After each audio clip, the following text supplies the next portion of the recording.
Hi, എല്ലാവരും സുഖമായിരിക്കുന്നുവെന്ന് കരുതുന്നു. രാവിലെ എഴുന്നേറ്റപ്പോൾ മുതൽ നല്ല മഴയാണ്. രാത്രി അധികം മഴയില്ലായിരുന്നെന്ന് തോന്നുന്നു. ഒരു വെളുപ്പാങ്കാലം മുതൽ തുടങ്ങിയ മഴയാണ്. നല്ല ശക്തിയായിട്ട് മഴ പെയ്യുന്നുണ്ട്. ഒരു മഴ കഴിയുമ്പോൾ അടുത്ത മഴ, അങ്ങനെ തകർത്ത് പെയ്യുകയാണിന്ന്. പിന്നെ ഞായറാഴ്ച ആയതുകൊണ്ട് പതുക്കെ എഴുന്നേറ്റ് ഓരോരോ പണിയിലേക്ക് കടന്നിരിക്കുകയാണ്. അങ്ങനെ രാവിലെ ബ്രേക്ക്ഫാസ്റ്റ് ഇടിയപ്പമാണ്. എല്ലാ ദിവസവും ദോശ, ഇഡ്ഡലി, പുട്ട്, അപ്പം ഇതെല്ലാം കഴിച്ച് എല്ലാവരും മടുത്തിരിക്കുന്നതുകൊണ്ട് ഇന്ന് എന്തായാലും ഇടിയപ്പം ഉണ്ടാക്കാമെന്ന് കരുതി. അങ്ങനെ നന്നായിട്ട് ചൂടുവെള്ളത്തിലൊക്കെ മാവൊക്കെ കുഴച്ച് ഇടിയപ്പം ഉണ്ടാക്കുകയാണ്. ഞാൻ എലൈറ്റിൻ്റെ മാവാണ് സാധാരണയായിട്ട് ഉപയോഗിക്കുന്നത് കേട്ടോ. എലൈറ്റിൻ്റെ ഇടിയപ്പം നല്ല ഇടിയപ്പ പൊടിയാണ്. നമുക്ക് നല്ല ഒരുവിധം ഭംഗിയായിട്ട് ഉണ്ടാക്കിയെടുക്കാനും പറ്റും. എന്തൊക്കെയായാലും നമ്മൾ ഈ ഇടത്തെ കൈ വെച്ച് ഇങ്ങനെ അമർത്തി പിടിക്കുന്നത് എൻ്റെ കൈക്ക് നല്ല വേദന എടുക്കുന്നുണ്ട്. ഇപ്പോൾ ഇടിയപ്പം ഉണ്ടാക്കുന്ന ഒരു ഇടിയപ്പം മേക്കറൊക്കെ ഇറങ്ങിയിട്ടുണ്ടല്ലോ. അത് ഒരു കറണ്ടിലൊക്കെ കുത്തി ഉണ്ടാക്കുന്ന ഒരു ഇടിയപ്പം മേക്കർ വന്നിട്ടുണ്ട്. എന്തായാലും ഒരെണ്ണം വാങ്ങിക്കണം, ഇതുവരെ വാങ്ങിച്ചിട്ടില്ല. മിക്കവാറും വാങ്ങിക്കേണ്ടി വരും, കൈ ഇങ്ങനെ നോവുന്നതുകൊണ്ട്. പിന്നെ ഒരു 2-3 തട്ട് ഇടിയപ്പം ഉണ്ടാക്കി. പിന്നെ ബാക്കി എല്ലാം ഞാൻ ഇതുപോലെ ഉരുട്ടി കുറച്ച് ജീരകവും തേങ്ങയും കൂടെ ആ മാവിനകത്തിട്ട് കുഴച്ചിട്ട് ഉരുട്ടി വെച്ചിട്ടുണ്ട്. അത് നമുക്ക് 4 മണിക്ക് കഴിക്കാം, അല്ലെങ്കിൽ ഇതിൻ്റെ കൂടെ കഴിക്കാം. എനിക്ക് ഇടിയപ്പത്തിനേക്കാളും ഇഷ്ടം ഇതുപോലത്തെ കുഴക്കട്ട ആണ് ഇഷ്ടം. അത് തേങ്ങയും ശർക്കരയൊന്നും വെക്കാത്ത ഇങ്ങനെ ഉള്ള കുഴക്കട്ടയാണ്. നല്ല ഒരു ഇച്ചിരി പഞ്ചസാരയും കൂടി ഇട്ട് കഴിക്കാൻ നല്ല ടേസ്റ്റാണ് കേട്ടോ.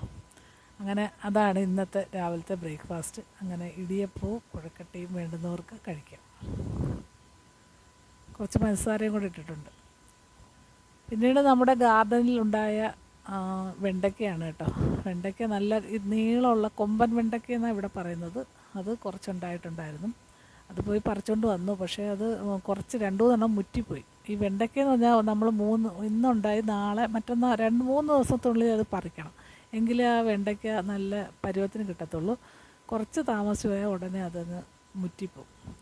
പിന്നെ 1-2 മുറ്റിയത് നമുക്ക് സാമ്പാറിലൊക്കെ ഇടാം. അല്ലാതെ മെഴുക്കുവരട്ടി ഉണ്ടാക്കുന്നതിന് നമുക്ക് പിഞ്ച് വെണ്ടയ്ക്ക തന്നെ ആയിരിക്കും നല്ലത്. അങ്ങനെ ഞാൻ അതൊക്കെ റെഡിയാക്കി വെച്ചു. അത് പെട്ടെന്ന് തന്നെ, അത് കുറച്ചേ ഉള്ളെങ്കിലും അത് നല്ല ടേസ്റ്റായിരിക്കും. അതുകൊണ്ട് ഞാൻ അത് മെഴുക്കുവരട്ടി ഉണ്ടാക്കി വെച്ചു. പിന്നെ കുറച്ച് ചായ ഇരുന്നതാണ്, അത് ഞാൻ മഴയായതുകൊണ്ട് അതും കൂടെ ചൂടാക്കി കുടിച്ചു.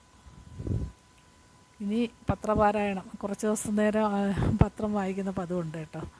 ഇവിടെ അങ്ങനെ അധികം വീടുകളിലൊന്നും പത്രം വാങ്ങിക്കാറില്ല ഇപ്പോൾ. എല്ലാ വീട്ടിലും TV ഉണ്ട്. പിന്നെ എല്ലാ ന്യൂസും നമുക്ക് മൊബൈലിലൊക്കെ അന്നേരം അറിയാൻ പറ്റുന്നുണ്ട്. അതുകൊണ്ട് ഇപ്പോൾ പത്രം അധികം വീടുകളിൽ വാങ്ങിക്കാറില്ല. പക്ഷേ എനിക്ക് പത്രം വായിച്ചേ പറ്റുള്ളൂ. എല്ലാ ദിവസവും ഞാൻ ഒരു 10 മിനിറ്റെങ്കിലും ഇരുന്ന് പത്രം വായിച്ചില്ലെങ്കിൽ എനിക്കൊരു സമാധാനമില്ല. അതുകൊണ്ട് പത്രം നിർത്തിയിട്ടില്ല ഇതുവരെ. ചില ആൾക്കാരൊക്കെ ചോദിക്കും, എന്തിനാണ് പത്രം വരുത്തുന്നത്? പത്രത്തിൻ്റെ ആവശ്യമൊന്നും ഇപ്പോൾ ഇല്ല, എല്ലാം TV വരുന്നുണ്ട്. പിന്നെ അന്നേരം നമ്മളെല്ലാം മൊബൈലിൽ അറിയും. പിന്നെ വെറുതെ പത്രം വാങ്ങിക്കുന്ന എന്തിനാ, പൈസ കളയുന്നത് എന്തിനാ എന്നൊക്കെ ചോദിക്കുന്നവരുണ്ട്. എന്തായാലും എനിക്ക് പത്രം വായിച്ചേ പറ്റുള്ളൂ. ഞാനതുകൊണ്ട് ഇതുവരെ നിർത്തിയിട്ടില്ല. അതുപോലെ തന്നെ കലണ്ടർ, ചിലർ പറയും എന്തിനാണ് ഈ കലണ്ടർ വാങ്ങിക്കുന്നത്? നമുക്ക് വല്ലാതെ ഈ കടകളിൽ നിന്ന് തുണിയൊക്കെ വാങ്ങിക്കുമ്പോഴൊക്കെ കലണ്ടർ കിട്ടുമല്ലോ, കടയുടെ പരസ്യമുള്ള. അതുപോലെ എന്തിനാ മാതൃഭൂമിയുടെ മനോരമയുടെയൊക്കെ കലണ്ടർ വാങ്ങിക്കുന്നത് എന്ന് ചോദിക്കും. പക്ഷേ എനിക്കും അതും ഒരു നിർബന്ധമാണ്. ഈ മാതൃഭൂമിയുടെയോ മനോരമയുടെയോ കണ്ട് ഒരു കലണ്ടർ വീട്ടിൽ വേണം, എങ്കിലേ എനിക്ക് അതിൽ നോക്കിയാലേ എനിക്കൊരു തൃപ്തിയുള്ളൂ, എല്ലാം നോക്കി കണ്ടുപിടിക്കുന്നതിനൊക്കെ. ഇതൊക്കെ എൻ്റെ ഒരു പ്രശ്നങ്ങളാണ് കേട്ടോ. പിന്നെ ഉച്ചക്കലത്തെ ഊണൊക്കെ കഴിഞ്ഞു, ഒന്ന് റെസ്റ്റൊക്കെ എടുത്തിട്ട് ഞാനിങ്ങനെ ജനലിൽ കൂടെ നോക്കിയപ്പോഴാണ് നമ്മുടെ റംബൂട്ടാനിൽ കുറച്ച് റംബൂട്ടാൻ നിൽക്കുന്നതാണിത്. പിന്നെ ഞാൻ മൊബൈലും എടുത്തിട്ട് പോയി നോക്കിയതാണ്. കുറച്ച് വീഡിയോ ഒക്കെ എടുത്ത് നോക്കാം എങ്ങനെ നിൽക്കുന്നതെന്ന് നോക്കാൻ പോയതാണ്. ചെന്നപ്പോൾ കുറേ പച്ചയാണ് കേട്ടോ, നല്ലോണം പഴുത്തിട്ടില്ല. 1-2 ഇടയ്ക്ക് ഇതുപോലെ മഞ്ഞ കളറായിട്ടുണ്ട്. ഇതിങ്ങനെ കൂഴ വരിക്കയെന്നൊക്കെ പറയുന്നത് കേൾക്കാം. എനിക്ക് സത്യത്തിൽ ഇതിൻ്റെ ഒരു കൂഴ ഏതാ വരിക്ക ഏതാണെന്നൊന്നും അറിയത്തില്ല.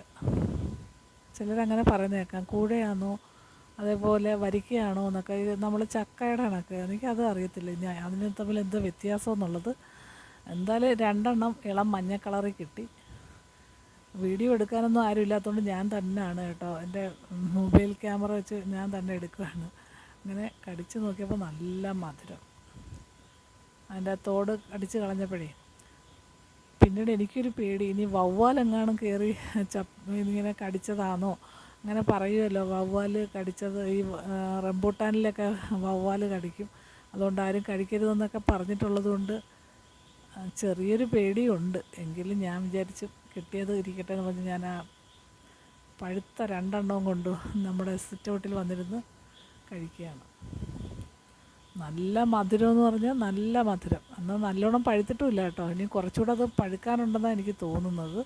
2 എൻ്റെ കണ്ണിൽ പെട്ടുള്ളൂ, ബാക്കിയെല്ലാം പച്ചയാണ്. ആരും അറിയുന്നില്ല, എല്ലാവരും ഉറങ്ങുമൊക്കെയാണ്. ഞാൻ തന്നെ സിറ്റ് ഔട്ടിൽ കൊണ്ടുവച്ച് അത് 2 ഞാനങ്ങ് തിന്നു. എനിക്കങ്ങ് ഇഷ്ടപ്പെട്ടു. നല്ല മധുരമെന്ന് വെച്ചാൽ നല്ല മധുരമായിരുന്നു. നമ്മൾ ഈ വഴിയിലൊക്കെ കാണുമ്പോൾ വാങ്ങിക്കുന്നത് അതിനേക്കാളും ടേസ്റ്റായിട്ട് തോന്നി. എനിക്കൊന്നും അധികം വളമൊന്നും ഇല്ലാതെ നമ്മുടെ പറമ്പിൽ തന്നെ ഉണ്ടായതല്ലേ, അതുകൊണ്ടായിരിക്കും. കുറേ നാളായി ഇത് കൊണ്ടുവച്ചിട്ട് ഇതിൻ്റെ തൈ. പക്ഷെ കഴിഞ്ഞ പ്രാവശ്യം ഒരു 3-4 പിടിച്ചിട്ടുണ്ടായിരുന്നു കേട്ടോ. 3-4 ഉള്ളായിരുന്നു. ഒരു കൊലയിൽ ഒരു 5-6 അത് ഞങ്ങളിങ്ങനെ 1-2 പന്നലായിപ്പോയി. പിന്നെ ഒരു 3-4 കിട്ടി, അതിങ്ങനെ തിന്നായിരുന്നു. പിന്നെ ഈ വർഷമാണ് ഇത് കാണുന്നത് ഇത്രയും പിടിച്ചിരിക്കുന്നത്. എന്തായാലും അത് നന്നായി കിട്ടിയാൽ കൊള്ളായിരിക്കും. ചിലർ പറയും വലയൊക്കെ ഇട്ട് വെക്കണം, വല ഇട്ട് വെച്ചില്ലെങ്കിൽ ഇതേപോലെ വവ്വാൽ കയറി എല്ലാം തിന്നിട്ട് പോകും. അതേപോലെ രാത്രിയിൽ ചില പക്ഷികളൊക്കെ വന്നെല്ലാം തിന്നും. അതുകൊണ്ട് അതൊക്കെ കടിച്ചിട്ടുണ്ടെങ്കിൽ പിന്നെ നമുക്കത് കഴിക്കാൻ പാടില്ല എന്നൊക്കെയാണ് പറയുന്നത്. എന്തായാലും കൊള്ളാം. ഞാൻ അതിൽ നിന്ന് 2 കിട്ടിയത് ഞാൻ തിന്നിട്ട് ഇങ്ങനെ മഴ വരുന്നതും, ഇനി അടുത്ത മഴയ്ക്കുള്ള കോളിങ്ങനെ വരുന്നുണ്ട്, അതിനെയൊക്കെ കുറിച്ച് ആലോചിച്ചുകൊണ്ട് ഇനിയിപ്പം 4 മണി പലഹാരം, 4 മണി ചായ, അതിൻ്റെ പരിപാടിയിലേക്ക് കടക്കണം. ഇതിപ്പോൾ ഒരു 3-3:30 മണിയിൽ നടക്കുന്ന കാര്യങ്ങളാണ് ഈ കാണിച്ചത്. അതൊക്കെയാണ് ഇന്നത്തെ എൻ്റെ കാര്യങ്ങൾ. ഇത്രയൊക്കെയുള്ളൂ ഇന്നത്തെ വീഡിയോയിൽ പറയാൻ. എൻ്റെ സൺഡേ വ്ളോഗ് ഇങ്ങനെയൊക്കെയായിരുന്നു. നിങ്ങളുടെ